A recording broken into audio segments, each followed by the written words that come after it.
because this is news of the day now, an investor day for them. Julia, what's likely to be featuring? I think there's three keys here. Now, Fairfax recently we've seen a leadership change and we've also seen an organisational change as well. So it is going to be quite an important investor day for shareholders. First of all, I guess it's still a tough environment for Fairfax and we're really watching this trading update. We know that in their last update they did say that revenues were down in the first 6 weeks of the second half by 9%. It looks like they're coming out today to say now that we're seeing a decrease so far in the second half by 9 to 10%, so it does look like those weaker conditions are persisting. Secondly, we're watching the cost out. With conditions hard, we're watching the cost cuts that are happening. We know that Fairfax of the future targeting $251 million worth of cuts. It looks like there's going to be an extra $60 million worth being targeted by September. So we're looking at the detail and where those costs are coming from.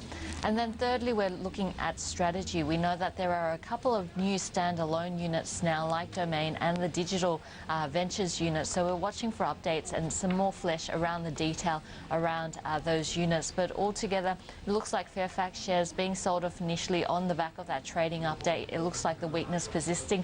Of course, we're also watching Fairfax because it is planning to bring in domestic paywalls by the end of the year. It's already brought in international paywalls, so whether that model is working for the company, we're expecting some early updates on that as well. So Fairfax very much in focus with its investor day. Unfortunately, the share's down 3% on the open. Space too. Julia, if we could initially get your thoughts on this with Qantas there, obviously wanting to try and boost the expansion of that Jetstar, that low-cost carrier business, wants to obviously start up the business in Hong Kong there.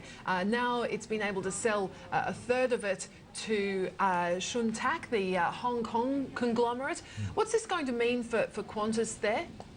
I guess if we have a look at Qantas shares, they've been doing quite well in the past year, up by 31% in the past 52 weeks, although in the last 3 months we have seen a decline of 20%. And I think the sentiment around Qantas shares is quite good at the moment. The Emirates tie-up, that's been positively backed by shareholders, and also the international airlines, which are expected, the international business, which is expected to break even by August 2014. So potentially looking at some positive cash flows coming through from that business in the not too near future. If we have a look at the growth prospects for Qantas, it really comes from the regional business as well as from Jetstar. And we know that Jetstar, they're aiming to grow EBIT by around about 15%. So we're looking for positive earnings to come through from Asia. This Jetstar Hong Kong venture, another big shareholder coming on board, that's a positive. That means Qantas will own 1/3 of this venture, the other 1/3 being owned by China Eastern Airlines. So altogether, this is quite an attractive area because there is really no low-cost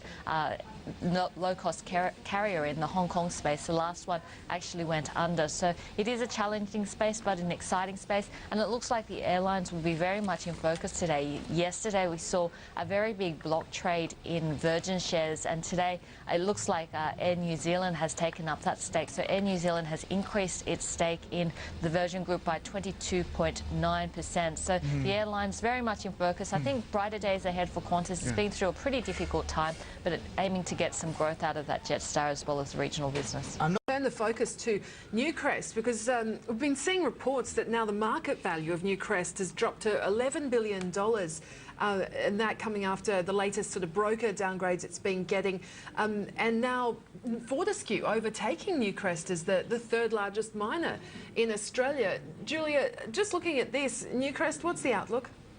Well, if we have a look at Newcrest, we know that the lower gold prices are really impacting in terms of its business. And also, I think there's an expectation in the market that Telfer, that we may have to see a paring back of some of the plans at that mine, and that perhaps we could even see a big write-down which is associated with that mine coming through to the market. It still has its legacy problems coming through from Lihir as well. So Newcrest Mining, the broker's quite negative on it. We've seen a couple of broker downgrades coming through from both UBS and I think Citigroup in the last couple of sessions. So just watching Newcrest Mining, unfortunately the share price of a lot of miners have been hammered this year after gold prices had that big drop off. Okay.